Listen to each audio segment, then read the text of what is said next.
곳간에 불을 놓아라. 제 발로 기어 나오게 해주마. 칠흑 같은 밤, 횃불을 든 무리가 채참판 대곳간을 겹겹이 에워쌌습니다. 집더미 속에는 쫓기다 지친 처자가 숨을 죽이고 있었지요. 그 앞을 막아선 것은 세상에 잃을 것 하나 없던 머슴 하나였습니다. 짓밟히며 살아온 머슴에게 그날 밤은 한 가문과 썩은 권세를 뒤집는 운명의 시작이었지요. 구독과 좋아요를 눌러주시고 어디서 듣고 계신지 댓글에 남겨주세요. 그곳으로 행복과 사랑을 가득 담아 보내드리겠습니다.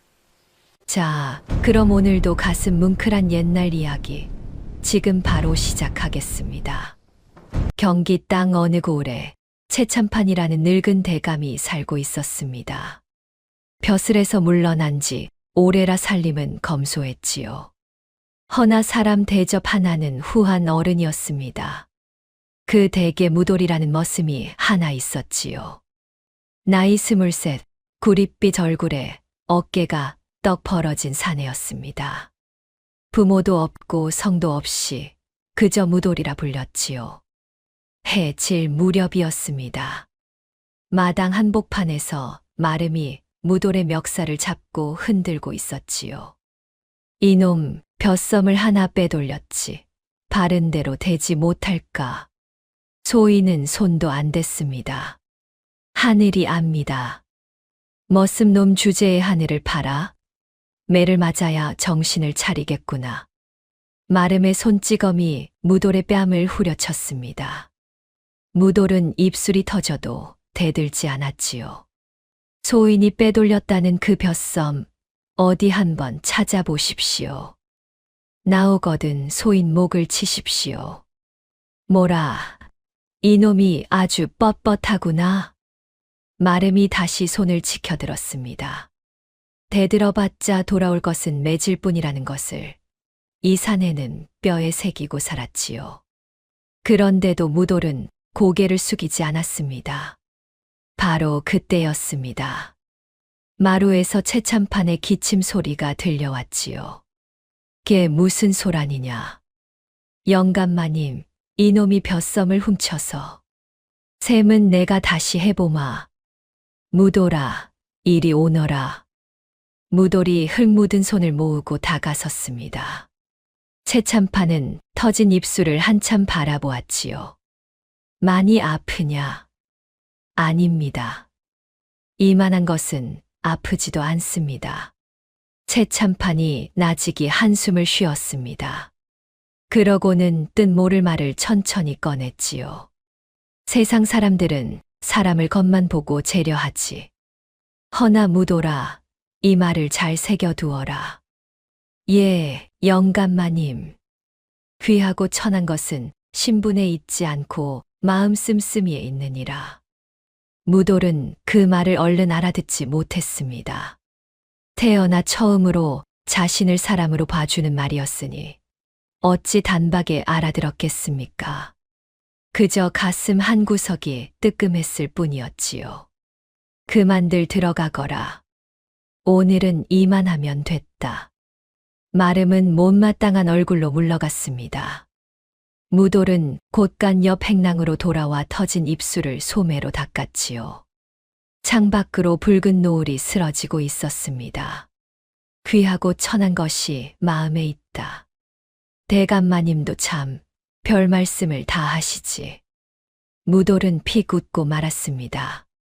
천출로 태어나 개돼지처럼 살아온 그에게 그런 말은 딴 세상 이야기처럼 들렸지요. 그날 밤 하늘이 유난히 어두웠습니다. 구름이 달을 삼켜 코앞도 보이지 않는 밤이었지요. 무돌이 막 눈을 붙이려는데 곳간 쪽에서 다급한 발소리가 들렸습니다. 짐승인가 싶어 문을 열었지요. 그랬더니 웬 그림자 하나가 담을 넘어 마당으로 굴러떨어졌습니다. 걔 누구요? 대답 대신 가쁜 숨소리만 돌아왔지요. 무돌이 다가가 보니 처자 하나가 흙바닥에 쓰러져 있었습니다. 비단 저고리는 가시덤불에 찢겨 너덜너덜했지요. 버선은 온데간데 없고 성한 데 없이 쫓겨온 몰골이었습니다. 낭자, 정신 차리시오. 대체 무슨 일이오? 처자가 무돌의 소매자락을 붙들었습니다. 손끝이 얼음장처럼 차가웠지요. 살려주십시오. 뒤에 사람들이라니 누가 낭자를 쫓는단 말이오. 제발 숨겨주세요. 말을 잇지 못하고 처자는 다시 정신을 잃었습니다. 무돌의 머릿속이 하얘졌지요. 이게 대체 웬일입니까? 멀리서 개 짖는 소리와 함께 여러 사람의 발소리가 점점 가까워지고 있었습니다. 횃불의 붉은 기운이 담장 너머로 어른거렸지요. 무돌은 잠시 그 자리에 굳어섰습니다. 낯선 처자, 쫓아오는 물이 잘못 얽히면 목이 10개라도 모자랄 일이었지요. 모른 척 문을 닫으면 그만이었습니다. 그런데 무돌의 발은 떨어지지 않았지요. 문득 오래전 일이 스쳤기 때문입니다. 어린 시절 쫓기던 제 어미가 이 집 저 집 문을 두드렸으나 아무도 열어주지 않았지요. 그 어미는 결국 눈밭에서 세상을 떠났습니다. 무돌은 그 밤의 추위를 아직도 잊지 못했지요. 아무도 안 열어주면 이 낭자도 우리 어머니처럼 되는 게냐. 에라, 모르겠다. 무돌은 처자를 번쩍 안아 곳간으로 옮겼습니다. 집더미를 파헤쳐 그 속에 눕히고 위로 집단을 수북이 덮었지요. 그러고는 시치미를 뚝 떼고 곳간 문 앞에 걸터 앉았습니다. 집신을 고쳐 신는 척 집근을 만지작거렸지요. 발소리가 대문 앞에 이르렀습니다. 이윽고 우당탕 문이 부서질 듯 열렸지요. 검은 옷을 입은 사내들이 마당으로 쏟아져 들어왔습니다. 앞장선 자는 메부리 코의 뺨에 칼자국이 그어진 사내였지요. 추격대장 변도사였습니다. 이 댁에 방금 처자 하나가 들지 않았느냐. 무돌은 집신끈을 매만지며 천천히 고개를 들었지요. 처자라니요. 이 밤중에 무슨 처자가 옵니까? 거짓을 고하면 목이 달아날 줄 알아라. 담을 넘은 자국이 여기 있다. 변도사가 담 밑을 가리켰습니다. 처자가 굴러떨어진 자리에 흙이 파여 있었지요. 무돌의 등줄기로 식은땀이 흘렀습니다. 아, 그건 소인이 아까 나무찜을 넘기다 미끄러진 자국입니다요. 밤눈이 어두워 나서. 나무찜? 이 밤중에. 머슴 팔자가 그렇지요. 낮에 못다한 일은 밤에라도 해놔야 하지 않겠습니까? 변도사의 눈초리가 매서워졌습니다. 무돌은 태연한 척했지만 속으로는 심장이 방망이질 치고 있었지요. 곳간을 뒤져라. 변도사의 명이 떨어지기 무섭게 사내들이 곳간으로 들이닥쳤습니다. 무돌의 심장이 목구멍까지 튀어오르는 듯했지요. 사내들은 낫과 삽으로 집더미를 마구 헤집었습니다. 집단이 사방으로 흩어지고 처자가 누운 자리가 한 걸음 앞까지 파헤쳐졌지요. 무돌은 이를 악물었습니다. 이대로 들키면 처자도 자신도 끝장이었지요. 그 순간 무돌이 벌떡 일어나 집단 하나를 집어들었습니다. 아이고 나리들. 그 짚을 그리 흩으시면 소인이 밤새 다시 쌓아야 합니다요. 차라리 소인이 뒤져 보여드리리다. 무돌은 능청스레 집더미 반대편을 헤집기 시작했지요. 일부러 처자가 없는 쪽만 크게 파 뒤집었습니다. 사내들의 눈길을 그리로 끌어간 것이지요. 보십시오. 쥐새끼 한 마리 없지 않습니까? 이 늦은 밤의 곳간에 처자가 숨을 일이 무어 있겠습니까? 변도사가 눈을 가늘게 뜨고 곳간 안을 훑었습니다. 무언가 석연찮은 낯빛이었지요. 머슴 놈, 내 이름이 무엇냐? 무돌이라 합니다요. 무돌이라. 오늘은 여기까지다. 허나 낌새가 이상하면 다시 오마. 변도사가 돌아서며 무도를 한 번 더 노려보았지요. 그 얼굴 잘 기억해 두마. 사내들이 우르르 빠져나가자 무돌은 그제야 다리에 힘이 풀려 주저앉았습니다. 온몸이 땀으로 흠뻑 젖어 있었지요. 대문 밖으로 횃불이 멀어지는 것을 확인하고서야 그는 긴 숨을 토해냈습니다. 휴, 하마터면 저승 구경할 뻔했구나. 무돌은 집더미를 조심스레 걷어냈지요. 처자는 여전히 정신을 잃은 채 가늘게 떨고 있었습니다. 이마에 손을 대보니 불덩이처럼 뜨거웠지요. 낭자, 대체 뉘시길래 이런 무리에게 쫓기시오. 대답이 있을 리 없었지요. 무돌은 처자를 조심스레 안아 곳간 안쪽 집자리에 눕혔습니다. 찬 바람이 들지 않도록 거적을 끌어다 덮어주었지요. 처자의 입술은 파랗게 질려 있었고 이따금 헛소리처럼 무어라 중얼거렸습니다. 아버님, 아버님을 구해야죠. 무돌은 귀를 기울였지만 그 뒷말은 신음에 묻혀 들리지 않았지요. 아버님이라. 양반대 교수인 개로구나. 무돌은 나직이 혼잣말을 했습니다. 비단저고리며 고운 손을 보아도 예사 처자는 아니었지요. 이런 일을 쫓는 무리라면 보통 원한은 아닐 터였습니다. 괜한 일에 엮인 게 아닌가. 날이 밝으면 관가에서 또 들이닥칠지도 모르는데 무돌의 마음이 무거워졌지요. 허나 이제와 처자를 내칠 수는 없었습니다. 이미 집더미에 감춘 순간 이 사내의 목숨은 처자의 목숨과 한 줄에 묶여버린 것이나 다름없었지요. 무돌은 물을 떠다 처자의 입술을 죽여주었습니다. 그러고는 곳간 문틈으로 밖을 살폈지요. 마을은 다시 죽은 듯 고요했지만 그 고요가 오히려 더 불안했습니다. 낭자, 오늘 밤은 어떻게든 넘겼소.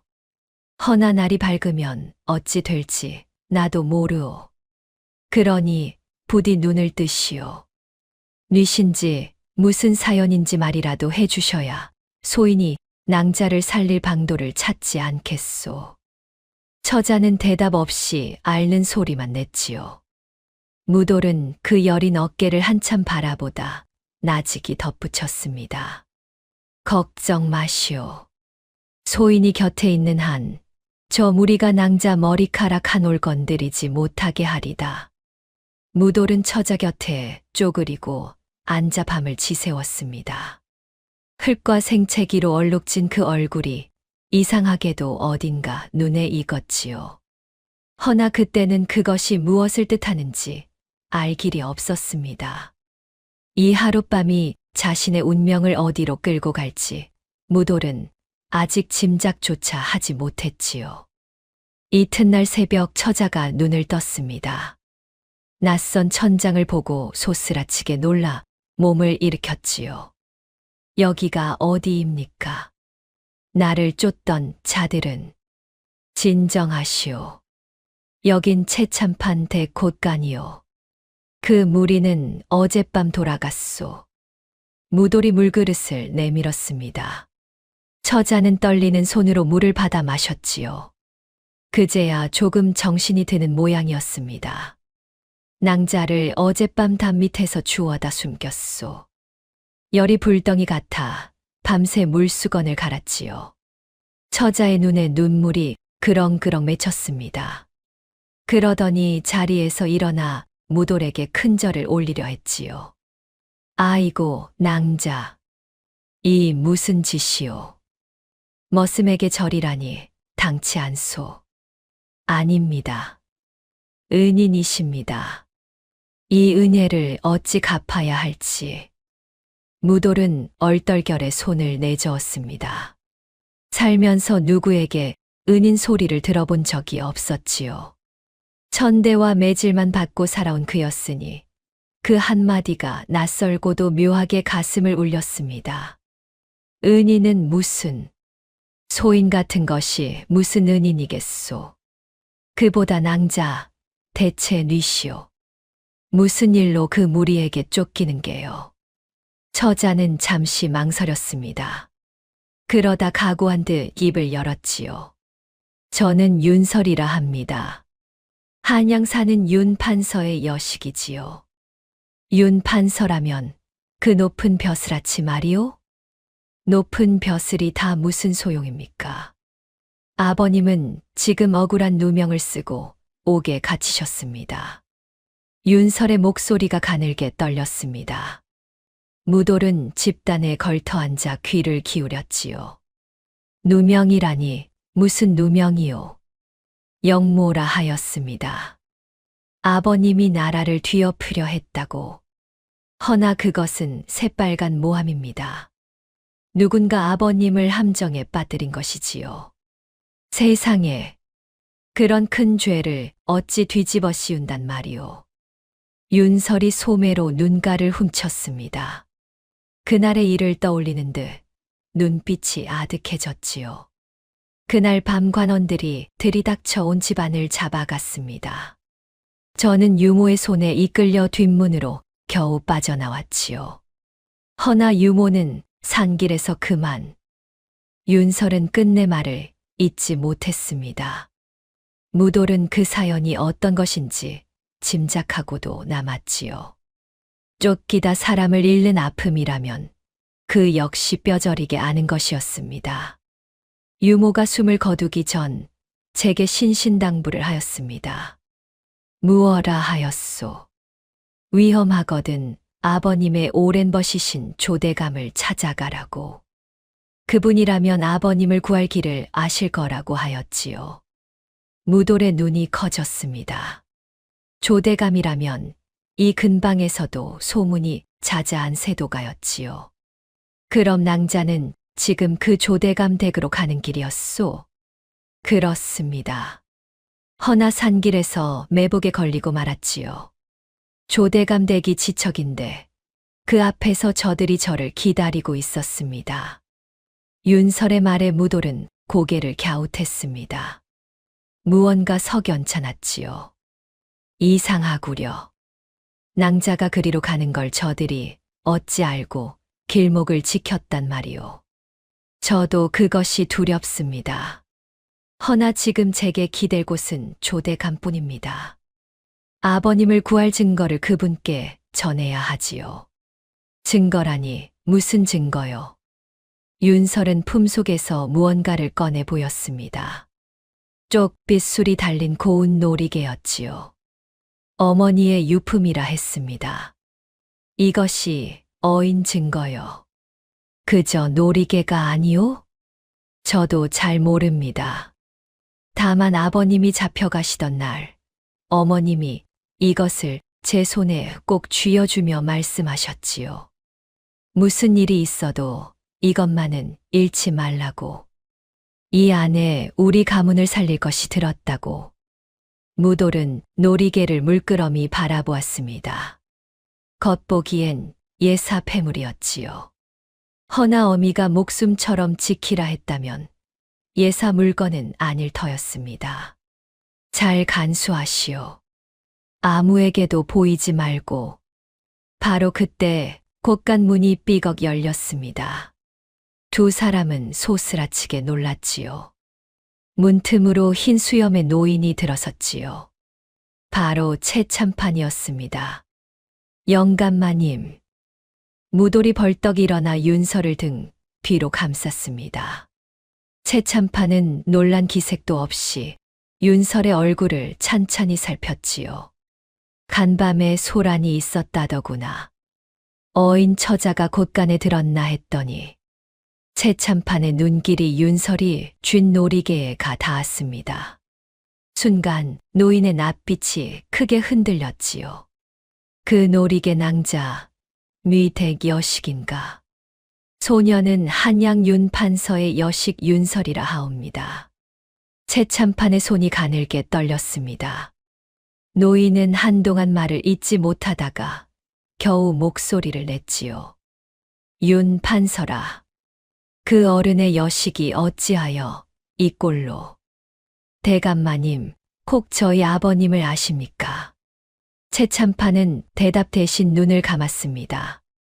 무언가 깊은 회한이 스치는 얼굴이었지요. 무돌은 영문을 몰라 두 사람을 번갈아 보았습니다. 무돌아, 이 일은 아무에게도 발설치 말거라. 마름에게도, 하인들에게도. 예, 하오나 영감마님, 어인일로. 묻지 말거라. 지금은 말할 때가 아니다. 다만 이 처자를 함부로 내치면 아니 된다. 알겠느냐? 무돌은 얼떨떨했지만 고개를 끄덕였습니다. 최참판이 이토록 정색하는 모습은 처음이었지요. 낭자는 몸이 성할 때까지 이 댁에 머무시오. 밖은 지금 아주 위험하오. 어찌 처음 보는 소녀를 이토록 돌보아 주십니까? 연이 닿았으니 돕는 것이오. 사람이 사람을 돕는데 무슨 까닭이 필요하겠소. 최참판은 그 말을 남기고 곳간을 나섰습니다. 윤설은 그 뒷모습에 깊이 고개를 숙였지요. 무돌은 그저 어리둥절할 따름이었습니다. 노인이 왜 저리 정색을 하는지, 어찌 처음 보는 처자에게 이토록 마음을 쓰는지 무돌은 도무지 알 수가 없었지요. 다만 한 가지는 분명했습니다. 이 처자에게는 무돌이 짐작조차 못할 깊은 사연이 얽혀 있다는 것이었지요. 낮 동안 윤설은 곳간 안쪽에 숨어 지냈습니다. 무돌은 틈틈이 죽을 쏘어다 날랐지요. 윤설은 그때마다 몸둘 바를 몰라 했습니다. 은인께 이런 수고까지 끼쳐서 어찌합니까? 소녀가 무어라도 거들겠습니다. 당치 않소. 낭자는 몸이나 추스르시오. 밖에 나왔다 눈에 띄면 큰일이오. 허나 이대로 신세만 지고 있으려니 마음이 편치 않습니다. 편치 않을 것 없소. 사람이 어려울 때 돕는 게 무어 그리 대단한 일이라고. 무돌은 무뚝뚝하게 말하고 돌아섰지요. 허나 그 무뚝뚝함 속에 윤설은 따뜻한 무언가를 느꼈습니다. 세상 천지 자기를 이토록 지켜주는 이가 또 어디 있겠습니까? 윤설은 무돌의 굽은 등을 오래도록 바라보았지요. 무돌 또한 마음이 이상했습니다. 누군가를 지킨다는 것이 이런 것인가 싶었지요. 평생 자기 한 몸 건사하기도 벅찼던 그였습니다.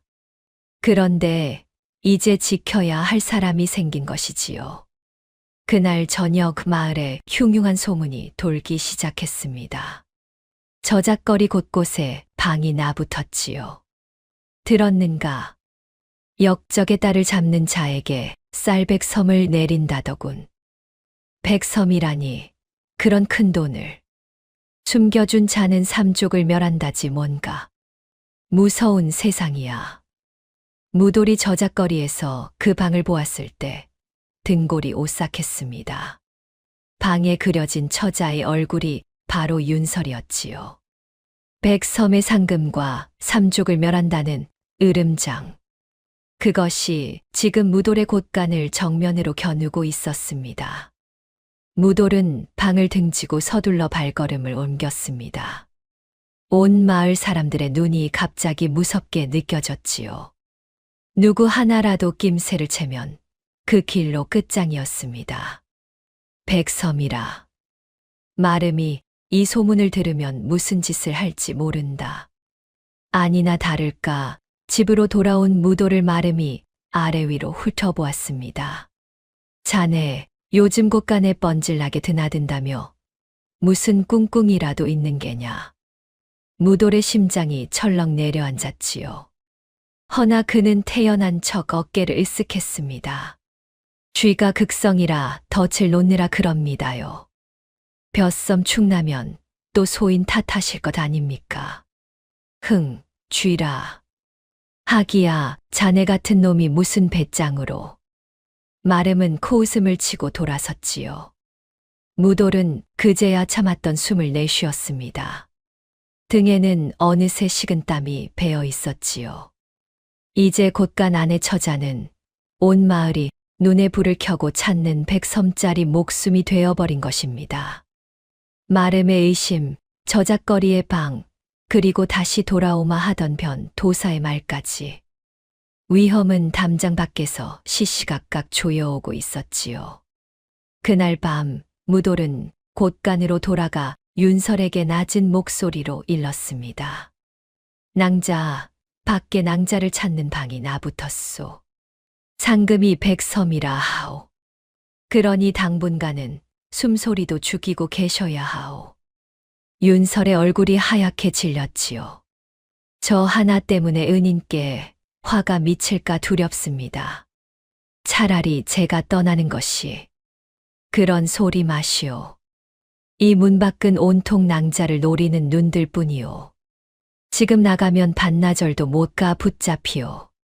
무돌은 단호하게 말했습니다. 윤설은 그 말에 눈물을 삼키며 고개를 떨구었지요. 두 사람 위로 길고 불안한 밤이 다시 내려앉고 있었습니다. 바로 그 시각 고을에서 가장 큰 기와집 아니었습니다. 조대감이라는 세도가가 비단 방석에 기대 앉아 있었지요. 살이 뒤룩뒤룩 오른 얼굴에 눈빛만은 뱀처럼 차가웠습니다. 그 앞에는 아전 하나가 엎드려 있었지요. 손가락 마디마다 먹물이 밴 오석이라는 자였습니다. 대감마님, 아직 그 처자를 잡지 못하였다 하옵니다. 처자 하나를 아직도 못 잡아 밥값들을 못하는구나. 조대감이 혀를 찼습니다. 그러고는 입꼬리를 비틀며 나직이 내뱉었지요. 윤 판서 그자가 조금만 더 살아 입을 놀렸다면 내가 관직을 팔아 챙긴 재물이 죄 드러났을 게다. 그 고든 척하는 위인이 내 뒤를 캐고 있었으니 먼저 뽑아버린 것이 무의 잘못이냐. 과연 대감마님의 앞을 내다보시는 눈이 놀라울 따름이옵니다. 내일은 옥에 갇힌 벗을 걱정하는 척 그 댁의 위문이라도 다녀와야겠다. 눈물 한 방울 짜내며 탄식해 보이면 세상이 다 속아 넘어갈 테니. 껄껄. 조대감의 웃음소리가 방 안에 음산하게 울렸지요. 오석이는 그 앞에서 몸을 잔뜩 움츠렸습니다. 그가 조심스레 입을 열었지요. 허나 대감마님 소인이 꾸민 그 영모 문서가 언젠가 들통이라도 나면 소인의 목숨은 내가 만든 문서다. 이제 와 발을 빼려느냐. 내 손목이 성하려거든 입을 꾹 다물어라. 우리는 한 배를 탄 몸이니라. 조대감의 서슬에 오석이는 이 말을 바닥에 조아렸습니다. 등줄기로는 식은땀이 흘렀지요. 문서를 위조한 죄가 밤마다 그의 목을 조여왔지만 이제는 되돌릴 수 없는 길이었습니다. 그리고 그 처자가 지닌 노리게 반드시 되찾아라. 윤가가 마지막에 무언가를 남겼다면 그것이 필시 그 안에 들었을 게다. 내 목을 겨눌 칼이 될지도 모르니 무슨 수를 써서라도 손에 넣어야 한다. 명심하겠사옵니다. 대감마님. 벗을 팔아 벼슬을 지키고 충신을 역적으로 둔갑시킨 자. 온 고을이 두려워하는 그 세도가의 정체를 아직 무돌도 윤설도 알지 못했지요. 두 사람이 마지막 희망으로 여기는 그 이름이 실은 모든 불행의 뿌리였던 것입니다. 그날 밤 윤설의 열이 다시 오르기 시작했습니다. 도망길에 얻은 몸살이 덧난 것이지요. 이마는 불덩이 같았고 입에서는 알아들을 수 없는 헛소리가 새어나왔습니다. 아버님 가지 마세요. 어찌 저를 홀로 두고. 윤설의 목소리가 점점 커졌지요. 무돌은 소스라치게 놀라 그 입을 손으로 막았습니다. 낭자, 정신 차리시오. 소리를 내면 아니 돼요. 허나 정신을 놓은 윤설에게 그 말이 닿을 리 없었지요. 신음은 곳간 밖으로 새어 나가고 있었습니다. 바로 그때 마당에서 발소리가 들렸지요.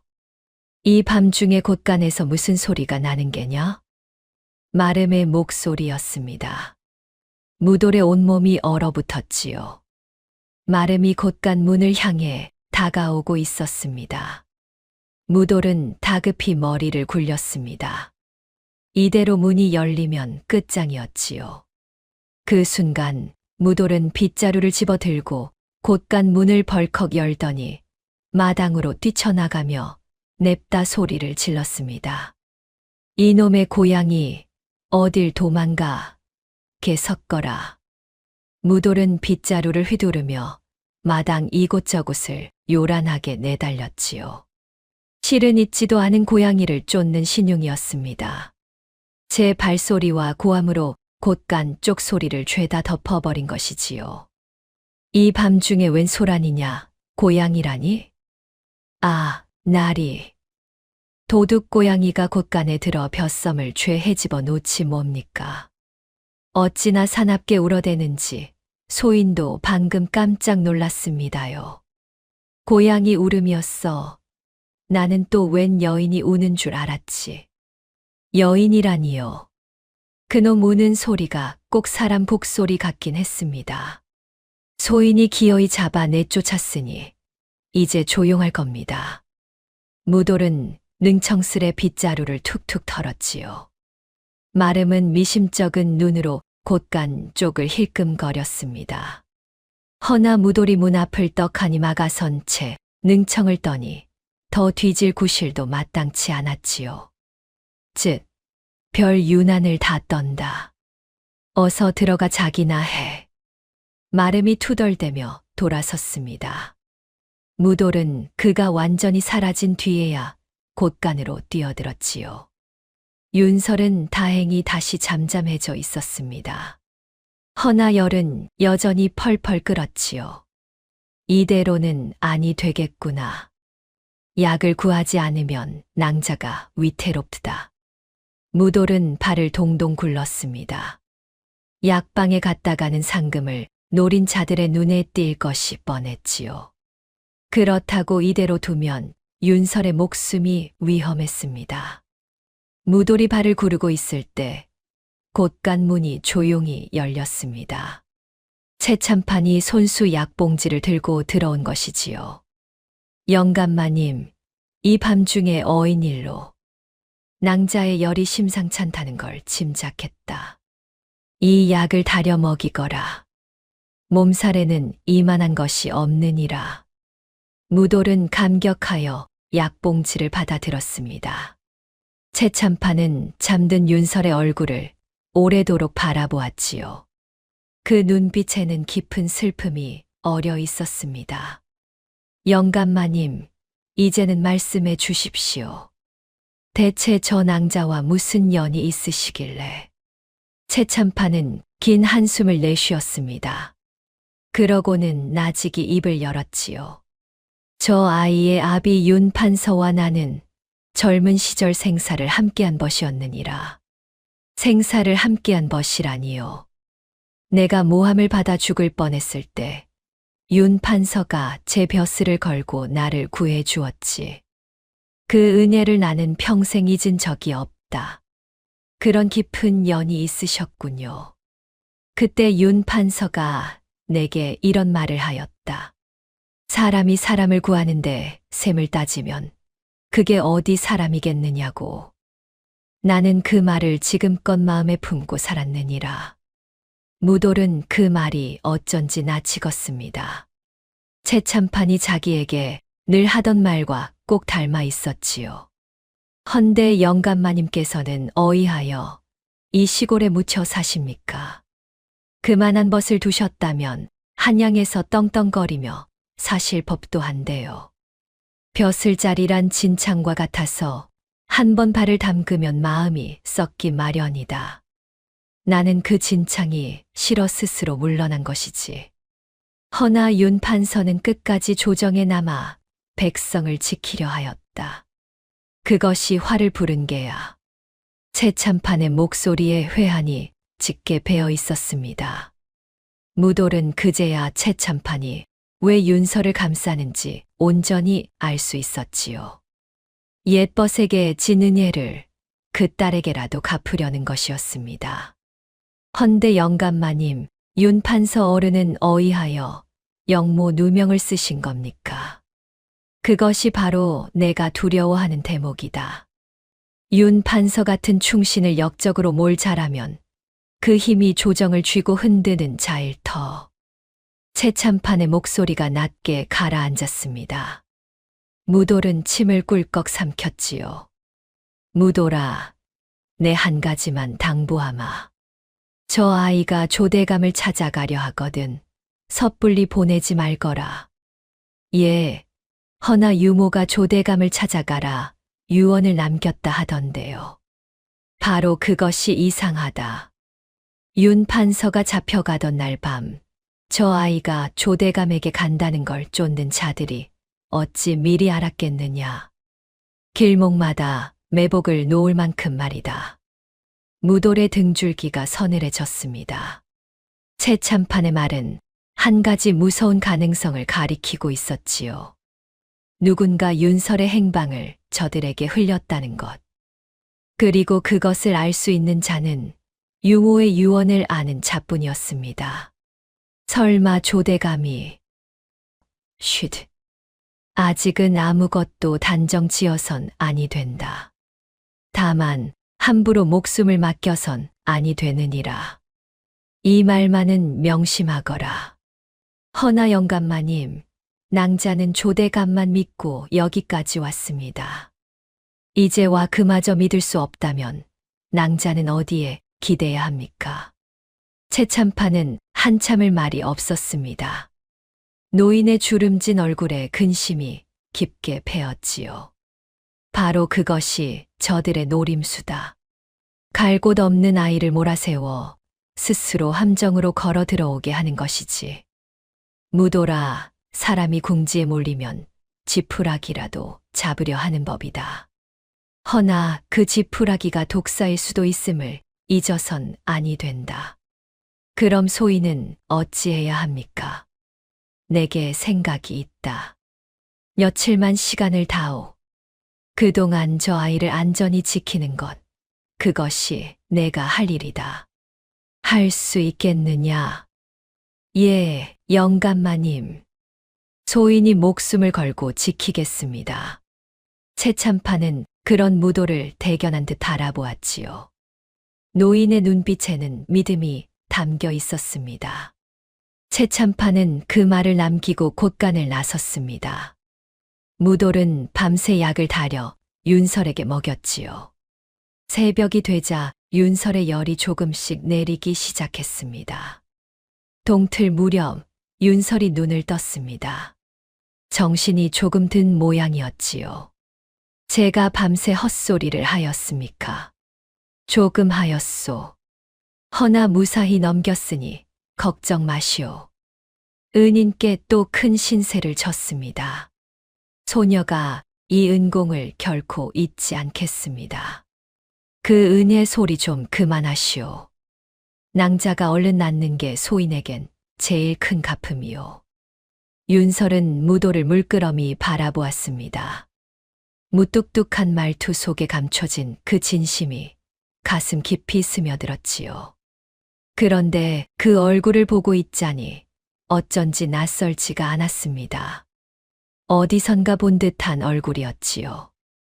허나 그것이 무엇인지는 도무지 떠오르지 않았습니다. 낭자, 한 가지 물읍시다. 조대감이라는 분, 낭자는 직접 뵌 적이 있소? 아니요. 이름만 들었을 뿐 얼굴은 뵌 적이 없습니다. 어찌 물으십니까? 무돌은 잠시 망설였습니다. 최참판의 당부가 마음에 걸렸지요. 아니요. 그저 조대감 댁으로 가는 길이 위험하니 당분간은 몸을 더 추스르고 움직이자는 말이오. 윤설은 고개를 끄덕였습니다. 무돌의 마음속에서는 이미 한 가지 결심이 서고 있었지요. 조대감이 정말 믿을 만한 자인지 알기 전까지는 윤서를 그리로 보내지 않겠다는 것. 그 대신 무슨 수를 써서라도 제 손으로 이 처자를 지키겠다는 것이었습니다. 설사 온 마을이 이 낭자를 노린다 해도 내가 지킨다. 우리 어머니처럼 되게 두지는 않겠다. 무돌은 주먹을 꽉 쥐었습니다. 천출로 태어나 평생 아무것도 지켜본 적 없던 사내가 처음으로 제 전부를 걸 무언가를 찾은 순간이었지요. 이제 돌이킬 수 없는 길로 무돌은 스스로 걸어 들어가고 있었습니다. 허나 바깥의 그물은 점점 더 촘촘해지고 있었지요. 그날 오후 변도사가 관졸들을 이끌고 마을로 다시 들어섰습니다. 이번에는 집집마다 샅샅이 뒤지겠다는 것이었지요. 한 집도 빠짐없이 뒤져라. 부엌이든 뒷간이든 사람 하나 숨을 만한 곳은 모조리 헤집어라. 변도사의 서슬퍼런 명이 마을을 뒤흔들었습니다. 관졸들이 집집마다 들이닥쳐 세간을 뒤엎었지요.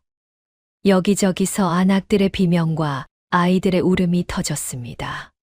그 소식이 최참판댁에 이르렀을 때 무돌의 얼굴이 새하얗게 질렸지요. 영감마님, 큰일 났습니다. 저들이 이 집까지 들이닥치면 곳간이 온전할 리 없습니다. 최참판의 낯빛도 굳어 있었습니다. 노인은 한참을 골똘히 생각하더니 무겁게 입을 열었지요. 곳간은 더 이상 안전치 않다. 저 아이를 다른 곳으로 옮겨야 한다. 허나 온 마을에 눈이 깔렸는데 어디로 옮긴단 말입니까? 뒷산 너머에 오래전 버려진 암자가 하나 있다. 사람 발길이 끊긴 지 오래라 아무도 찾지 않는 곳이지. 오늘 밤 인적이 끊기거든 저 아이를 그리로 데려가거라. 무돌은 침을 삼켰습니다. 관졸들의 눈을 피해 윤서를 산 너머까지 옮긴다는 것은 그야말로 목숨을 건 일이었지요. 허나 달리 방도가 없었습니다. 알겠습니다. 소인이 무슨 일이 있어도 낭자를 무사히 옮기겠습니다. 그날 밤 무돌은 윤서를 들쳐 업고 뒷문을 나섰습니다. 달도 없는 캄캄한 밤이었지요. 등에 업힌 윤설의 가느다란 숨소리가 무돌의 귓가에 뜨겁게 닿았습니다. 그 한 걸음 한 걸음이 살얼음판을 딛는 것과 같았지요. 무돌은 윤설을 업고 뒷산 오솔길을 올랐습니다. 나뭇가지가 얼굴을 핥히고 발밑에서는 돌이 굴렀지요. 그래도 무돌은 걸음을 멈추지 않았습니다. 산 중턱에 이르렀을 때였습니다. 앞쪽 수풀에서 부스럭 소리가 났지요. 무돌은 걸음을 뚝 멈추고 숨을 죽였습니다. 거기 누구냐? 어둠 속에서 횃불 두엇이 확 타올랐습니다. 관졸 서넛이 길목을 지키고 있었던 것이지요. 하필이면 그 길이 매복 지점이었습니다. 이 밤중에 사람을 업고 어디 가는 게냐? 등에 업힌 게 누구냐? 무돌의 심장이 철렁 내려앉았지요. 도망칠 곳도 둘러댈 말도 마땅치 않았습니다. 관졸들이 창을 겨누고 다가왔지요. 내려놔라. 순순히 내려놓으면 목숨은 붙여주마. 무돌은 이를 악물었습니다. 윤서를 조심스레 바위 뒤에 내려놓고 천천히 몸을 일으켰지요. 안 되겠구나. 낭자, 무슨 일이 있어도 여기서 꼼짝 마시오. 그 순간 무돌의 눈빛이 변했습니다. 관졸 하나가 창을 내지르자 무돌은 몸을 획 틀어 창대를 붙잡았지요. 그러고는 그대로 관졸을 매다 꽂았습니다. 나머지 관졸들이 놀라 우르르 덤벼들었지요. 허나 무돌의 몸놀림은 예사 머슴의 것이 아니었습니다. 날아드는 창을 피하고 발을 걸어 넘어뜨리고 주먹으로 명치를 내질렀지요.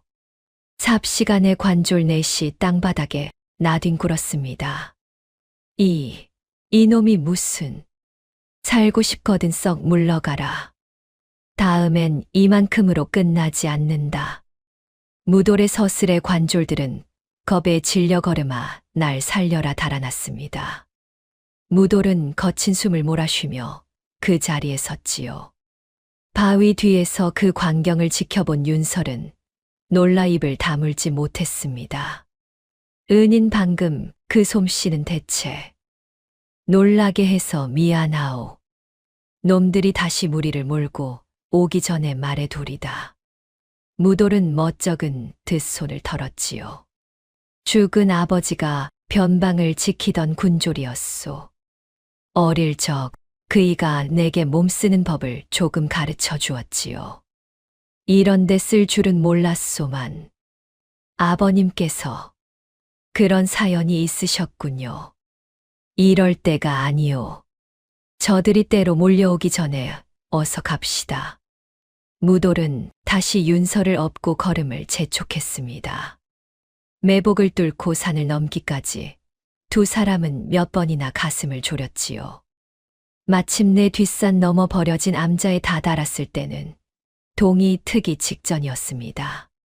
암자는 지붕이 반쯤 무너지고 마당엔 잡초가 무성했지요. 허나 사람 눈을 피하기에는 그만한 곳이 없었습니다. 무돌은 그나마 성한 방 한 칸을 쓸고 닦아 윤설을 눕혔지요. 이런 누추한 곳에 낭자를 모시게 되어 면목이 없소.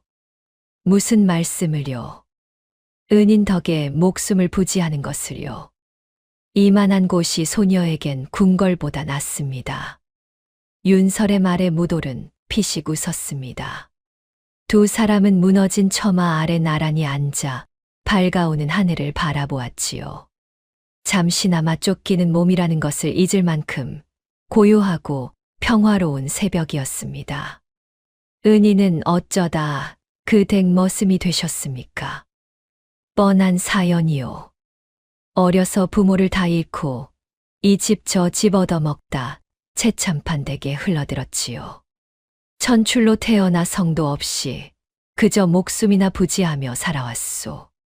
성이 없으시다니. 머슴에게 성이 어디 있겠소.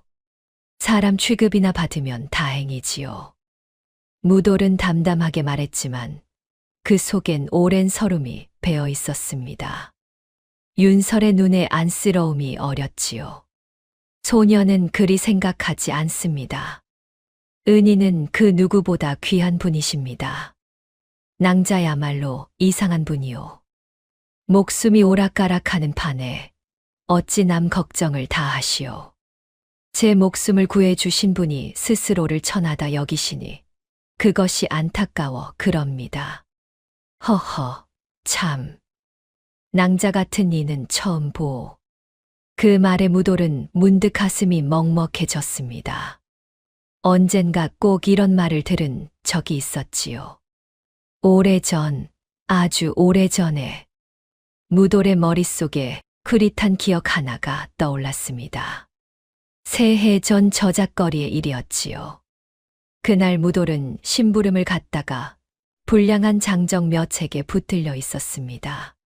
길을 막았다는 억지 트집이었지요. 장정들은 무돌을 땅바닥에 쓰러뜨리고 발길질을 해댔습니다. 구경꾼들은 그저 재미난 듯 바라볼 뿐 누구 하나 나서지 않았지요. 천한 머슴놈이 감히 양반 길을 막아 맞아도 싸지. 저놈 버릇을 단단히 고쳐놔야 해. 더 밟아라.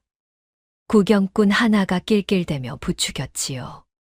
무돌이 흙바닥에 엎드려 매를 맞고 있을 때였습니다. 한 처자가 사람들을 해치고 나섰지요. 그만두시오. 사람이 사람에게 어찌 이런 짓을 한단 말입니까? 앳된 처자였습니다. 고운 옷차림의 양반댁 교수였지요. 그 처자가 장정들 앞을 가로막고 무도를 감쌌습니다. 비키시오, 낭자. 이건 낭자가 낄 일이 아니오. 어찌 낄 일이 아닙니까? 눈앞에서 사람이 짓밟히는데 못 본 척하는 것이 더 큰 죄입니다. 이 사람이 무슨 큰 죄를 지었다고 이러십니까? 길을 막았거든 비키라 이르면 그만이지. 사람을 이리 짓밟는 법이 어디 있습니까? 장정들은 양반댁 교수가 나서자 주춤했지요. 그 서슬에 눌려 하나둘 슬그머니 물러났습니다. 처자는 무도를 일으켜 세우고 제 소매자락으로 그 얼굴에 피를 닦아주었지요. 많이 다쳤습니까? 이런 사람이 귀하고 천한 것이 어디 신분에 있겠습니까? 부디 기죽지 마세요. 소인 같은 것을 어찌 그런 말씀 마세요. 당신도 나도 다 같은 사람입니다. 무돌은 그때 처자의 얼굴을 제대로 보지도 못했습니다. 그저 고맙다는 말도 못하고 도망치듯 그 자리를 떠났지요. 허나 그 처자의 목소리만은 새해가 지나도록 가슴에 남아 있었습니다. 그리고 지금 무돌은 제 곁에 앉은 윤설의 얼굴을 다시 보았지요. 흙과 생채기로 얼룩졌어도 그 눈빛이, 그 목소리가 새해 전 그 처자와 똑같았습니다. 세상에, 이 낭자가 그때 그 처자였구나. 무돌의 온몸에 소름이 돋았습니다. 세상 천지에 자기를 사람으로 봐준 단 한 사람. 이름도 못 물어보고 헤어진 그 은인이 지금 제 앞에서 쫓기며 죽어가고 있었던 것이지요. 무돌의 눈시울이 뜨거워졌습니다. 허나 그는 내색하지 않았지요. 윤설은 무돌을 알아보지 못하는 눈치였습니다. 하기야 그날 무돌은 흙투성이 얼굴로 고개도 못 든 채 도망쳤으니 알아볼 리 만무했지요. 은인, 어찌 그리 저를 뚫어져라 보십니까? 아니요. 그저 낭자가 참 강단 있는 분이라는 생각이 들어서 그렇소. 강단이라니요. 저는 그저 겁 많은 처자일 뿐입니다. 아니요. 낭자는 강한 분이요. 남이 짓밟힐 때 나설 줄 아는 사람은 세상에 흔치 않소. 무돌의 말에 윤설은 고개를 갸웃했습니다. 그 말이 어쩐지 자신을 오래 지켜본 이의 말처럼 들렸기 때문이지요. 허나 윤설은 그 뜻을 헤아리지 못했습니다. 무돌은 얼른 고개를 돌렸지요. 허나 그 마음속에서는 이미 굳은 다짐 하나가 불처럼 타오르고 있었습니다. 그때 낭자가 나를 구해 주었으니 이번엔 내가 낭자를 구하리라. 목숨을 10번 잃는 한이 있어도 이제 무돌에게 윤설은 그저 낯선 처자가 아니었습니다. 반드시 지켜야 할 목숨과도 바꿀 은인이었지요. 날이 밝아오자 윤설은 다시 잠이 들었습니다.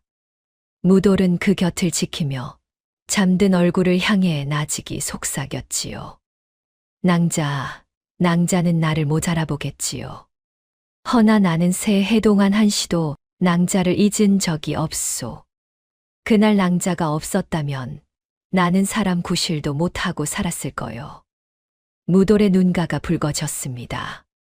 이번엔 내 차례요. 무슨 일이 있어도 낭자를 지키리다. 저들이 내 목을 가져가는 한이 있어도 낭자 머리카락 한 올 다치게 두지 않겠소. 그 다짐이 선 순간 무돌의 눈빛은 그 어느 때보다 단단해져 있었지요. 날이 완전히 밝자 무돌은 인근 개울에서 물을 길어오고 산나물을 뜯어다 요기를 마련했습니다. 변변찮은 끼니였지만 윤설은 그것을 궁중 수라보다 달게 먹었지요. 이런 것밖에 드리지 못해 미안하오. 아닙니다. 은인과 나누는 이 한 끼가 소녀에겐 그 무엇보다 귀합니다. 이 은예 아버님을 구하고 나면 반드시 갚겠습니다. 갚을 생각일랑 마시오. 그저 낭자가 무사하기만 하면 돼요. 두 사람은 잠시나마 마주 보고 웃었습니다. 허나 그 웃음도 오래 가지는 못했지요. 산 아래에서는 변도사가 이를 갈고 있었으니까요. 매복을 뚫고 달아난 머슴이 있다는 소식은 곧 무서운 화가 되어 두 사람에게 돌아올 참이었습니다. 암자에서 며칠이 흘렀습니다. 무돌은 낮에는 산나물을 뜯고 물을 기르며 밤에는 윤설을 지켰지요. 다행히 윤설의 몸은 나날이 회복되어 갔습니다. 하루는 나무꾼 하나가 암자 근처까지 올라온 일이 있었지요. 무돌은 얼른 윤설을 무너진 불상 뒤에 숨기고 태연히 나무꾼을 맞았습니다. 이 폐사에 웬 사람인가? 아, 소인은 약초를 캐러 다니는 놈입니다요. 이 근방에 삽주 뿌리가 많다 하여. 허허, 이런 흉가에 무슨 약초. 사람 안 사는 곳이니 조심하게. 요즘 산 아래가 뒤숭숭해. 무슨 일이 있습니까요? 역적의 딸을 찾는다고 관졸들이 아주 눈에 불을 켰다네. 자네도 괜한 의심 사지 말고 어여 내려가게. 무돌은 가슴이 철렁했지만 태연히 웃어 넘겼지요. 나무꾼이 내려가고 나서야 그는 안도의 숨을 내쉬었습니다. 이런 아슬아슬한 순간이 하루에도 몇 번씩 찾아왔지요. 또 한 번은 이런 일도 있었습니다. 관졸 둘이 산길을 훑다가 암자 아래까지 올라온 것이지요. 무돌은 윤설을 깊은 굴 속에 숨기고 일부러 산비탈에서 나무를 패며 그들의 눈을 끌었습니다. 거기 웬 놈이냐? 이 산에서 무얼 하느냐? 보시다시피 나무를 패고 있습니다요. 겨울땔감을 미리 장만해 두려고요. 수상한 처자 하나 못 보았느냐? 상금이 100섬이다. 받거든 곧장과 나에 고하렸다. 100섬이라니 그런 처자를 봤다면 소인이 벌써 부자가 됐지요. 이 산엔 노루밖에 없습니다요. 무돌의 너스레의 관졸들은 피식 웃고는 발길을 돌렸습니다. 무돌은 그들이 완전히 사라진 뒤에야 굴로 달려가 윤설을 꺼냈지요. 윤설은 사색이 되어 있었습니다. 무서우셨소. 이제 괜찮소. 다 갔소. 은인만 믿습니다. 은인만. 윤설은 무돌의 소매를 붙들고 한참을 떨었지요. 무돌은 그 여린 어깨를 다독이며 다시 한번 마음속으로 다짐을 새겼습니다. 그런 나날 속에서도 두 사람의 정은 조금씩 깊어졌습니다. 윤설은 무돌이 길어온 물로 밥을 짓고 무돌은 윤설이 앉을 자리에 마른 풀을 깔아주었지요. 은희는 어찌 그리 손이 야무지십니까? 불도 잘 피우시고 사냥도 하시고 머슴살이 10수년에 안 해본 일이 없소. 이런 재주가 낭작게 쓸모가 있으니 머슴살이도 아주 헛것은 아니었나 보오. 윤설이 까르르 웃었습니다. 쫓기는 몸이라는 것도 잊은 맑은 웃음이었지요. 무돌은 그 웃음을 보는 것만으로도 가슴이 벅찼습니다. 낭자가 웃으니 참 보기 좋소. 앞으로도 그리 웃으며 살았으면 좋겠소. 은인 덕에 웃습니다. 은인이 아니었다면 소녀는 벌써 이 세상 사람이 아니었을 테니까요. 두 사람 사이에 잠시 따뜻한 침묵이 흘렀지요. 허나 윤설의 얼굴에는 이내 그늘이 드리웠습니다. 그날 저녁 윤설은 무돌에 해진 저고리를 보고는 바늘과 실을 청했습니다. 어디서 구했는지 낡은 반지꼬리를 꺼내 든 것이지요. 은인, 그 저고리를 잠시 벗어주십시오. 일이 다 해졌는데 어찌 그냥 두십니까? 아이고, 그런 걸 낭자가 어찌. 소인 옷은 아무렇게나 기워 입으면 그만이요. 소녀도 이만한 것은 할 줄 압니다. 가만히 앉아만 있으려니 답답해 그럽니다. 윤설은 등잔불 아래에서 정성스레 바느질을 했습니다. 무돌은 그 모습을 물끄러미 바라보았지요. 양반댁 교수가 머슴의 옷을 깁는다는 것은 세상 어디에도 없는 일이었습니다. 허나 윤설에게는 그것이 조금도 이상하지 않은 모양이었지요. 낭자, 아버님은 어떤 분이시오? 무돌이 조심스레 물었습니다. 윤설의 손이 잠시 멈췄지요. 참으로 고든 분이십니다. 벼슬이 높아지실수록 더 검소하게 사셨지요. 흉년이 들면 곳간을 여러 군줄인 이들을 먹이셨고, 억울한 백성이 있으면 밤을 새워서라도 그 사연을 들으셨습니다. 그런 분이 어찌 역적 소리를 듣는단 말이오. 바로 그 고듬이 화가 되었지요. 조정에 썩은 무리를 아버님이 그냥 두고 보지 못하셨으니까요. 그들에게 아버님은 눈의 가시였을 겁니다. 윤설의 목소리에 물기가 어렸습니다. 무돌은 그 아버지가 어떤 사람인지 알 것 같았지요. 딸이 이토록 고드니 그 아비인들 오죽하겠습니까? 소녀만 이리 편히 웃고 있어도 되는지 모르겠습니다. 지금 이 순간에도 아버님은 옥에서 고초를 겪고 계실 텐데요. 무돌은 그 마음을 헤아리고도 남았지요. 그가 윤설의 손을 가만히 잡았습니다. 낭자, 너무 상심 마시오. 최참판 영감마님께서 반드시 방도를 찾아주실 거요. 그분은 낭자 아버님과 목숨을 나눈 벗이 아니오. 은인의 그 말씀이 제겐 큰 힘이 됩니다. 정말이지 은인을 만난 것은 하늘이 도우신 일입니다. 하늘이 도운 건 소인이요. 낭자 같은 은인을 지킬 수 있게 되었으니 말이오. 무돌은 그 말을 하고는 스스로 멋쩍어 헛기침을 했지요. 윤설은 그 마음을 아는지 모르는지 그저 곱게 미소 지었습니다. 그렇게 며칠을 함께 지내는 동안 무돌의 마음속에는 낯선 감정이 자라나고 있었습니다. 평생 누군가를 위해 살아본 적 없던 그였지요. 늘 남의 눈치를 보며 매 맞지 않을 궁리만 하며 살아온 세월이었습니다. 그런데 이제는 아침에 눈을 뜨면 윤설의 안부부터 살피게 되었지요. 산나물 하나를 뜯어도 윤설의 입에 맞을까 헤아리게 되었습니다. 누군가를 지키고 아끼는 마음이 이런 것이구나. 무돌은 난생 처음 알아가고 있었지요. 은인 무얼 그리 골똘히 생각하십니까? 아, 아니요. 그저 낭자가 얼른 나아서 아버님을 뵈었으면 하고 생각했소. 고맙습니다. 은인의 그 마음 소녀가 다 압니다. 윤설 또한 마찬가지였습니다. 곱게 자란 교수의 눈에 처음엔 무돌이 그저 투박한 머슴으로만 보였지요. 허나 함께 고난을 겪으며 그 투박함 속에 감춰진 깊은 정과 고든 심지를 보게 되었습니다. 세상 어느 양반이 목숨을 걸고 처음 보는 처자를 지켜주겠습니까? 윤설의 마음 속에서도 무돌은 어느새 그 누구보다 크고 든든한 사람이 되어 있었지요.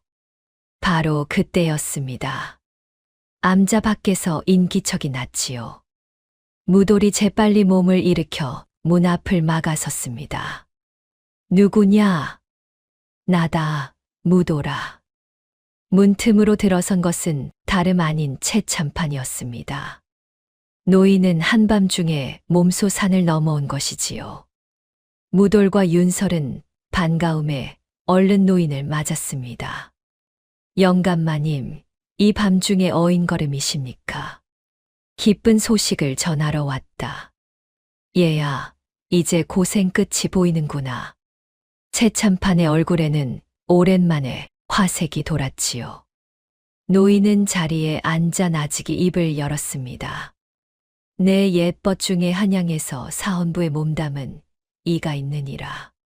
대쪽 같은 성품에 권세에 굽힐 줄 모르는 사람이지. 내 그이에게 은밀히 서찰을 넣었다.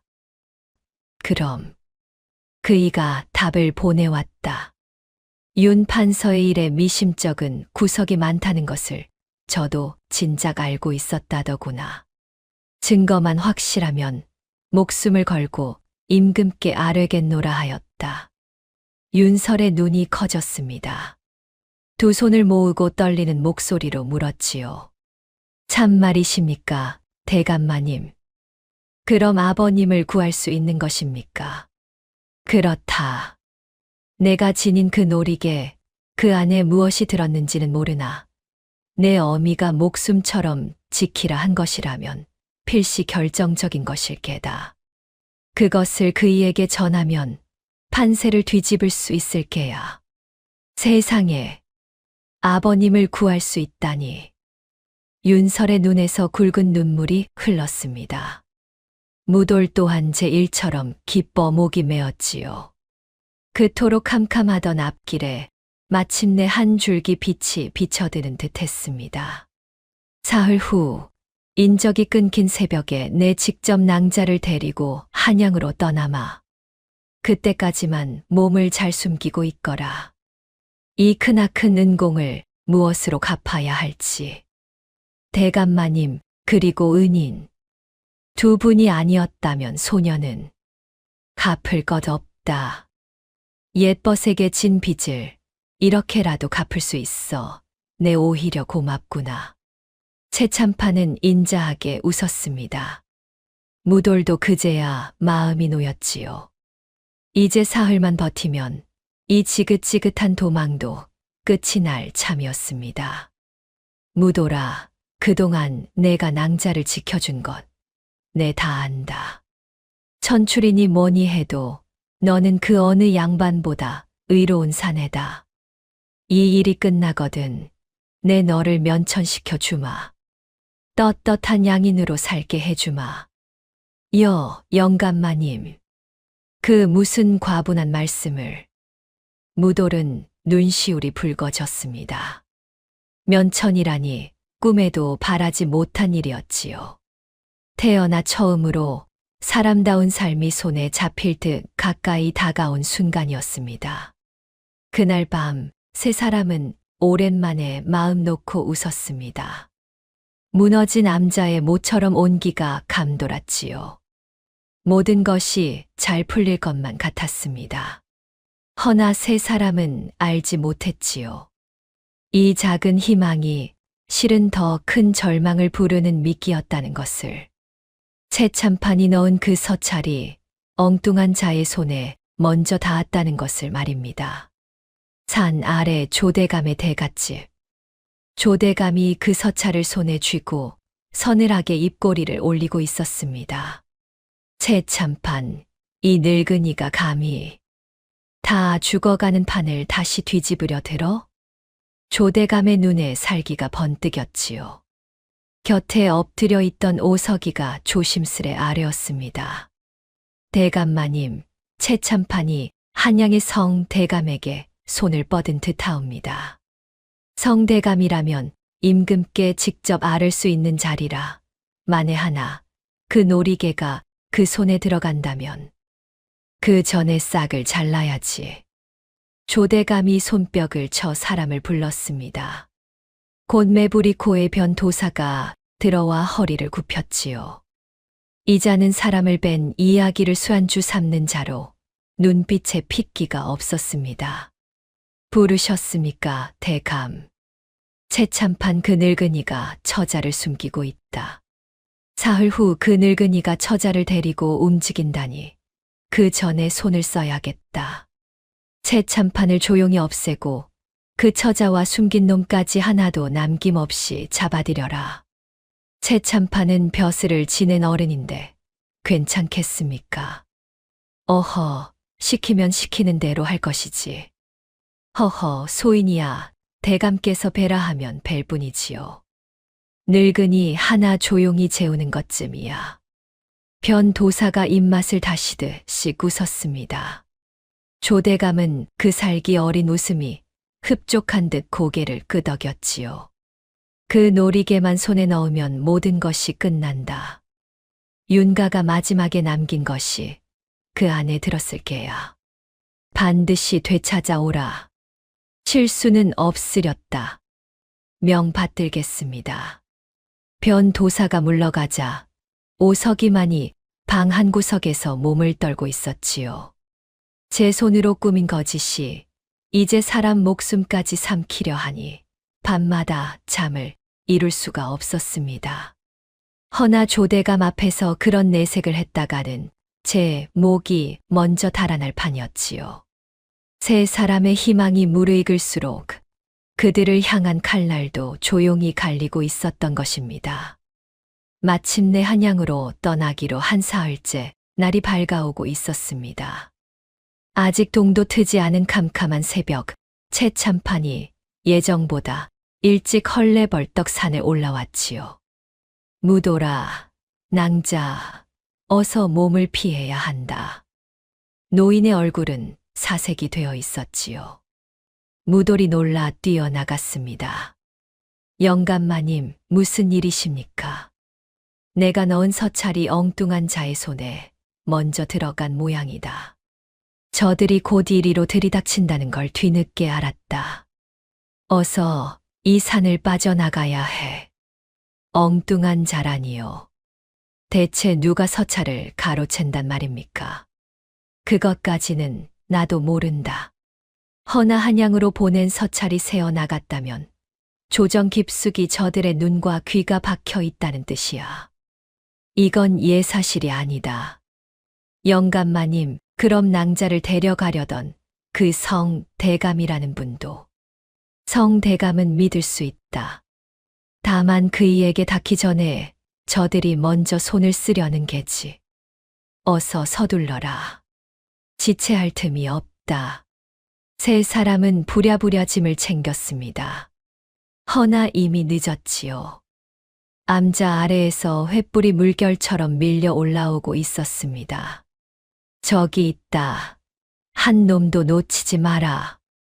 변도사의 고함과 함께 검은 무리가 암자를 겹겹이 에워쌌지요. 순식간의 일이었지요. 무돌은 윤설과 최참판을 등 뒤로 감싸며 앞을 막아섰습니다. 낭자, 최참판 영감마님을 모시고 뒤로 물러나시오. 여긴 소인이 맞겠소. 은인 아니 됩니다. 함께 가야지요. 어허, 말 들으시오. 소인이 길을 틀 테니 그 틈에 달아나시오. 무돌이 앞으로 달려나갔습니다. 창을 빼앗아 휘두르고 달려드는 자들을 매다 꽂았지요. 그 솜씨에 무리가 잠시 주춤했습니다. 허나 수가 너무 많았지요. 열이 넘어가고 20이 넘는 무리가 파도처럼 밀려들었습니다. 이놈, 제법이구나. 허나 언제까지 버틸 성싶으냐? 내 목숨 붙어 있는 한 저 두 분께는 손끝 하나 못 댄다. 기특한 충심이다만 머슴놈 주제에 어울리지 않는구나. 죽어서 후회하지 마라. 변도사가 칼을 뽑아 들고 나섰습니다. 무돌과 변도사의 무기가 불꽃을 튀기며 부딪혔지요. 무돌도 만만치 않았으나 밤새 산을 넘나든 몸이라 힘이 붙였습니다. 제법 쓰는구나. 헌데 그 몸으로 이 많은 수를 당해낼 수 있겠느냐? 닥쳐라. 내 놈들이 무슨 짓을 하는지 알기나 하느냐? 죄 없는 사람을 잡아 죽이고도 무사할 성싶으냐? 죄가 있고 없고는 위에서 정하는 것이지 머슴놈이 논할 바가 아니다. 바로 그때 무리 몇이 무도를 지나쳐 윤설에게 달려들었습니다. 낭자. 무돌이 몸을 돌렸지만 한 발 늦었지요. 그 순간 최참판이 제 몸을 던져 윤설의 앞을 막아섰습니다. 무리의 칼이 노인의 가슴을 파고들었지요. 영감마님. 무돌의 절규가 산을 울렸습니다. 최참판이 천천히 무너져 내렸지요. 무돌은 미친 듯이 무리를 헤치고 달려가 쓰러지는 노인을 받아 안았습니다. 영감마님, 정신 차리십시오. 영감마님. 최참판의 입가로 붉은 피가 흘렀지요.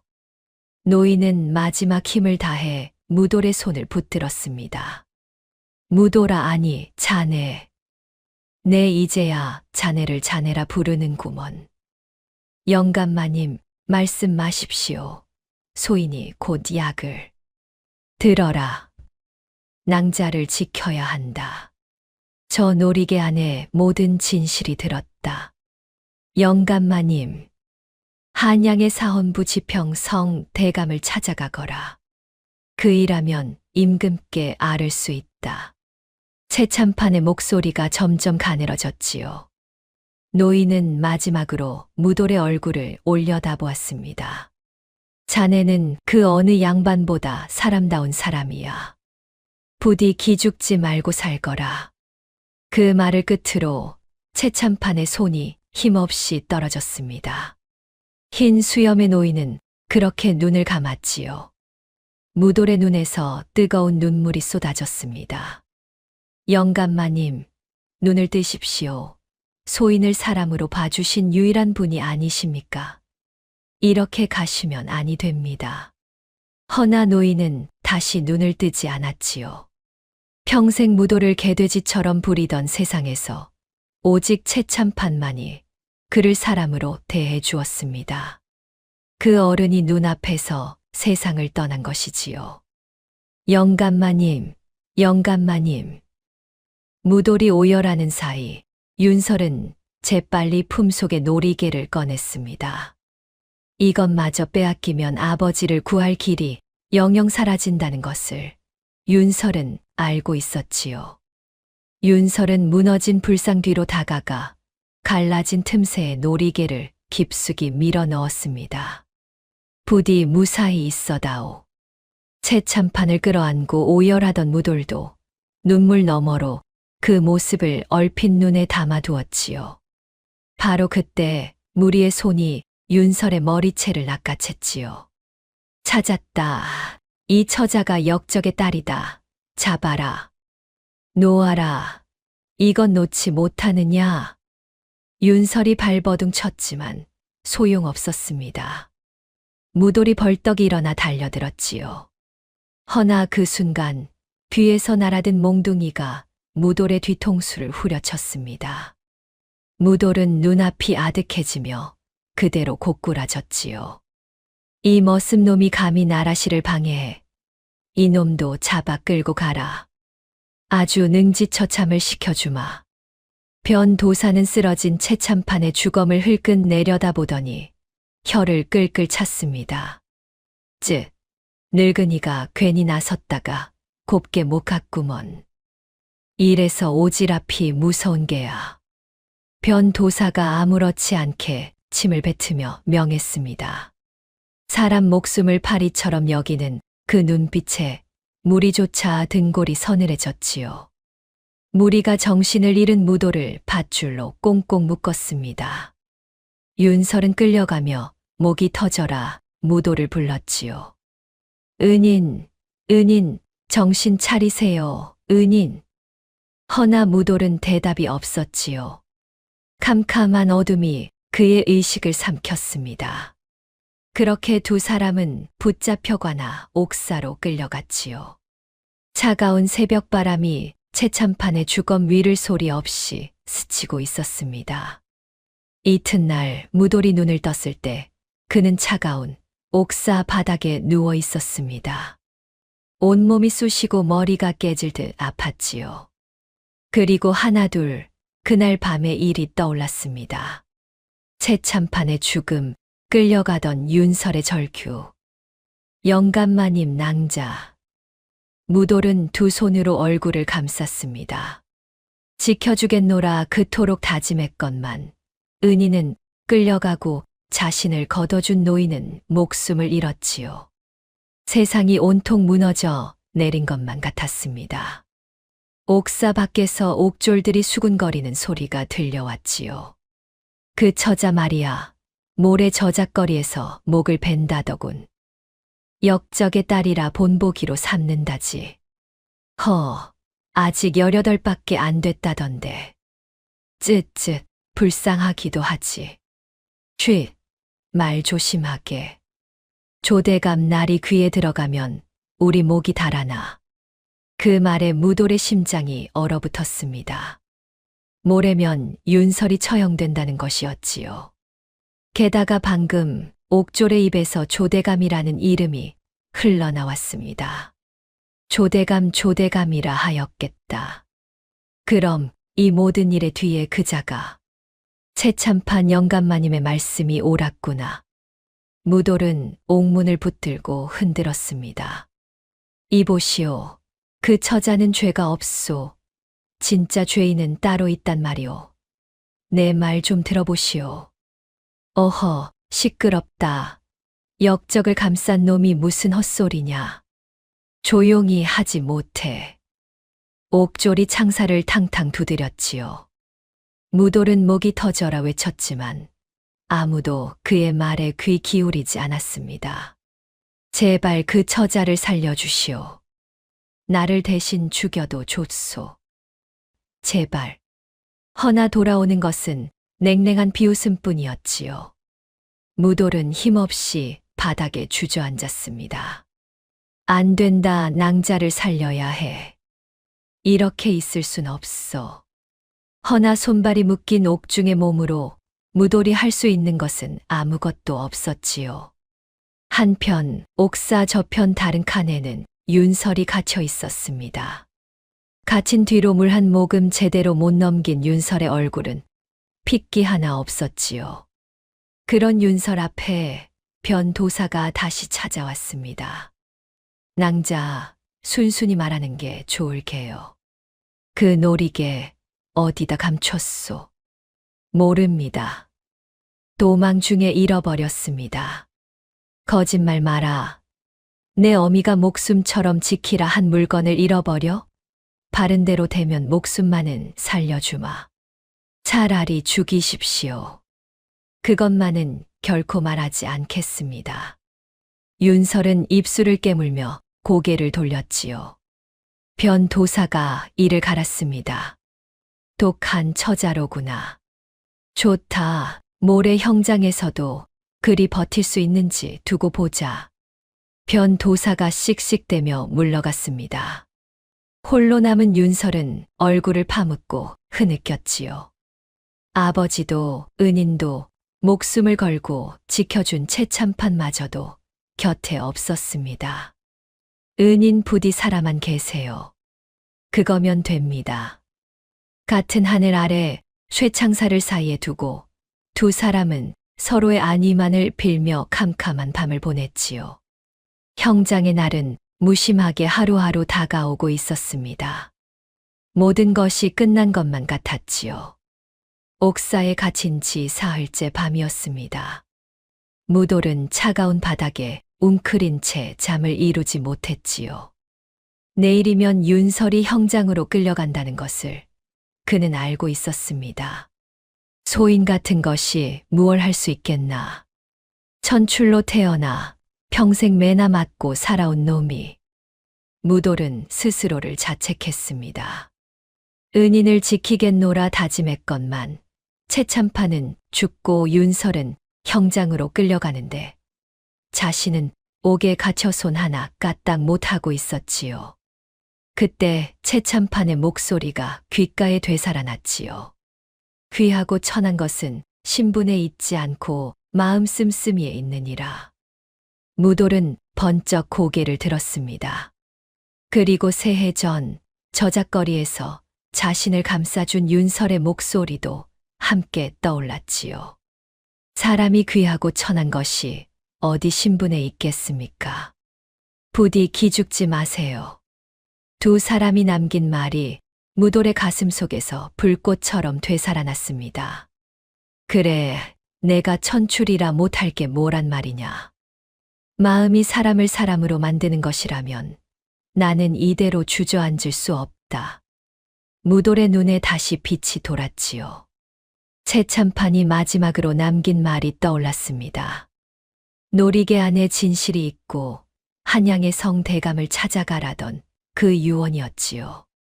낭자가 노리개를 불상틈에 감춘 걸 내 두 눈으로 보았다. 그것만 있으면 그래, 이렇게 죽을 순 없다. 마침 야심한 밤이라 지키는 옥졸은 하나뿐이었지요.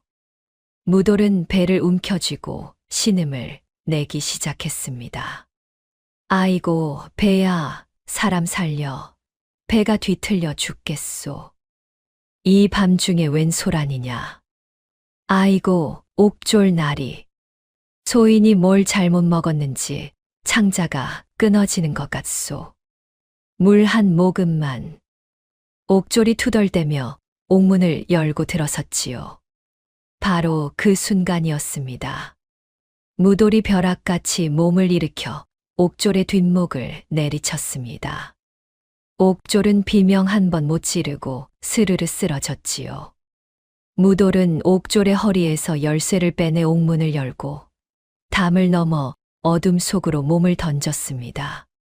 곧장 뒷산 폐사로 내달려 무너진 불상 틈을 더듬으니 손끝에 익숙한 감촉이 잡혔지요. 어머니의 유품, 그 쪽빛 놀이개였습니다. 찾았다. 헌데 한양까지는 너무 머니 낭자가 형장에 끌려가기 전에는 닿을 수가 없다.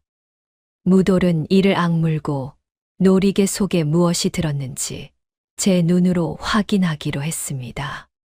떨리는 손으로 매대 반쪽을 더듬으니 작은 이음새가 만져졌지요.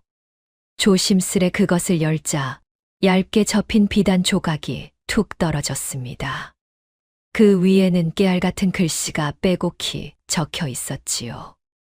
이것은 윤판서 어른의 밀서다. 무돌은 글을 제대로 아는 이가 아니라 깨알 같은 글씨가 개미떼처럼 보일 뿐이었지요. 허나 붉은 도장이 찍힌 것으로 보아 예사 문서는 아니었습니다. 윤설의 어미가 목숨처럼 지키라 한 것이 바로 이것이었으니 낭자 아버님을 살릴 증거임은 단박에 알 수 있었지요.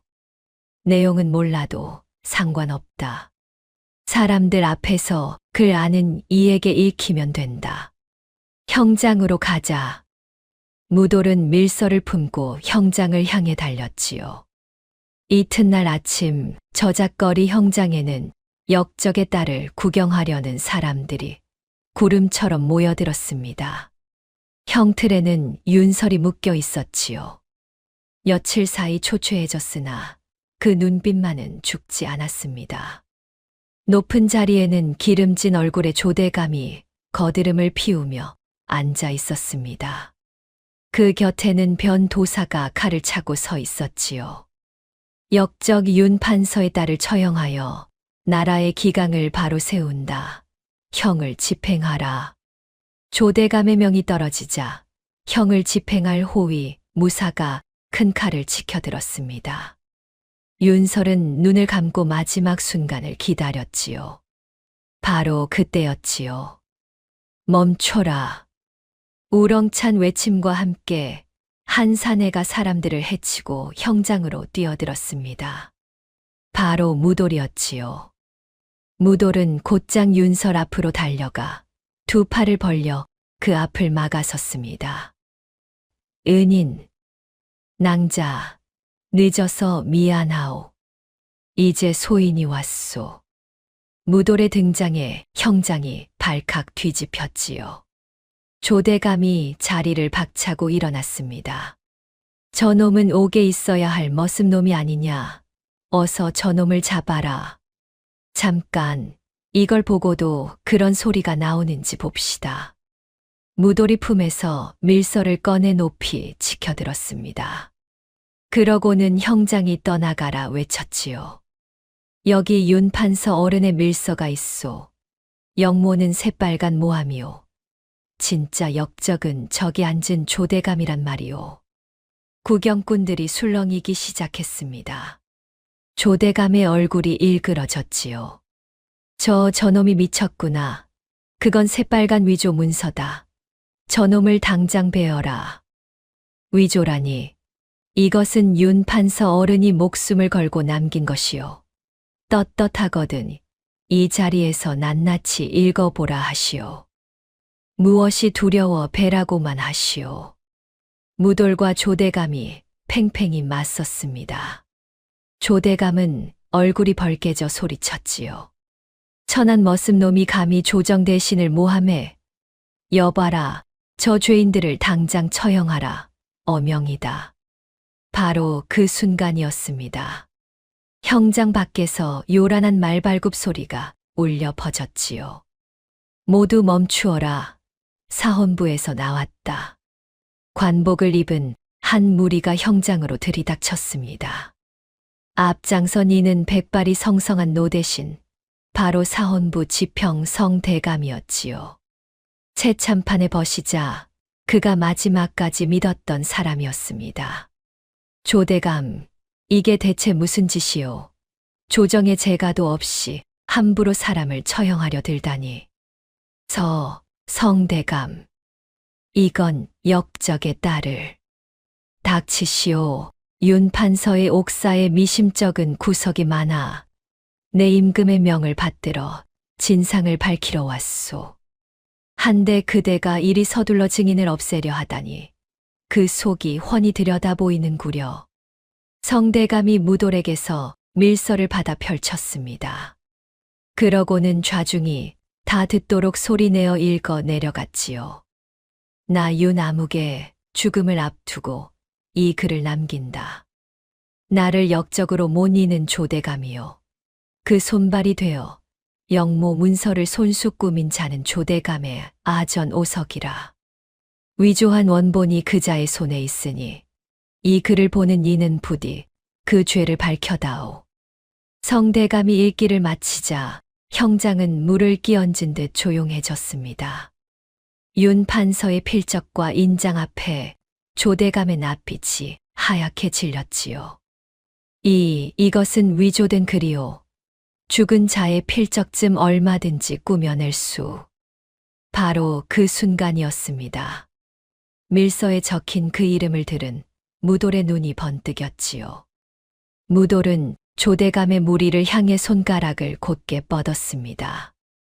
오석이, 그 이름 여기 있으렸다. 저 뒤에 숨은 내 놈 말이다. 어디 아니라고 해보아라. 무리 뒤편에 숨어 있던 사내 하나가 흠칫 몸을 떨었지요. 잉크가 밴 손가락, 아전 복색의 창백한 얼굴. 바로 오석이었습니다. 온 사람의 눈이 그에게 쏠렸지요. 저는 내 손으로 꾸민 거짓이 애먼 사람을 죽이려 하고 있다. 채참판 영감마님이 내 놈들 손에 세상을 떠나셨어. 그러고도 내가 사람이더냐. 지금 바른 대로 고하지 않으면 너도 저 조대감과 한 구덩이에 묻히게 될 것이다. 무돌의 벼락 같은 호통에 오석이의 얼굴이 일그러졌습니다. 밤마다 그를 짓누르던 죄책이 마침내 둑처럼 터진 것이지요. 오석이가 그 자리에 털썩 무너지며 울부짖었습니다. 소인이 이제 다 알겠습니다. 조대감 나리의 명으로 소인이 영모 문서를 위조하였습니다. 윤 판서 어른은 아무 죄가 없으십니다. 여기 위조한 원본을 소인이 차마 태우지 못하고 지녀왔습니다. 오석이가 품에서 문서 뭉치를 꺼내 바쳤습니다. 그 안에는 조대감이 꾸민 흉계의 증거가 고스란히 담겨 있었지요. 조대감의 얼굴이 사색으로 변했습니다. 이놈이 헛소리 마라. 나는 모르는 일이다. 조대감, 밀서에 이름이 오르고 위조한 원본이 나왔으며 그것을 꾸민 자가 제 입으로 자백까지 하였소. 이래도 더 발뺌을 하려 드시오. 성대감이 추상같이 호령했지요. 조대감은 그제야 다리가 풀려 그 자리에 주저앉았습니다. 여봐라. 영모를 조작하여 충신을 모함한 대역죄인 조대감을 당장 포박하라. 그 하수인 변도사도 함께 잡아들여라. 관원들이 우르르 달려들어 조대감과 변도사를 밧줄로 묶었습니다. 거드름 피우던 조대감이 진흙탕의 죄인 신세가 되었지요. 구경꾼들이 그제야 함성을 질렀습니다. 머슴 총각이 아씨를 구했다. 저 악당이 진짜 역적이었어. 무돌은 얼른 윤설을 형틀에서 풀어주었습니다. 윤설은 무돌의 품에 쓰러지듯 안겼지요. 은인 정말 오셨군요. 정말. 네, 뭐라 했소. 무슨 일이 있어도 지키겠다 하지 않았소. 이제 다 끝났소. 낭자도, 낭자 아버님도 무사할 거요. 두 사람의 눈에서 뜨거운 눈물이 흘렀습니다. 지켜보던 사람들도 하나둘 눈시울을 붉혔지요. 그 뒤의 일은 일사천리로 풀렸습니다. 성대감이 밀서와 자백을 임금께 올리니 옥에 갇혔던 윤 판서는 마침내 누명을 벗고 풀려났지요. 잃었던 벼슬과 명예도 되찾았고 영모를 조작한 조대감은 삭탈관직되어 그 죄값을 톡톡히 치렀습니다.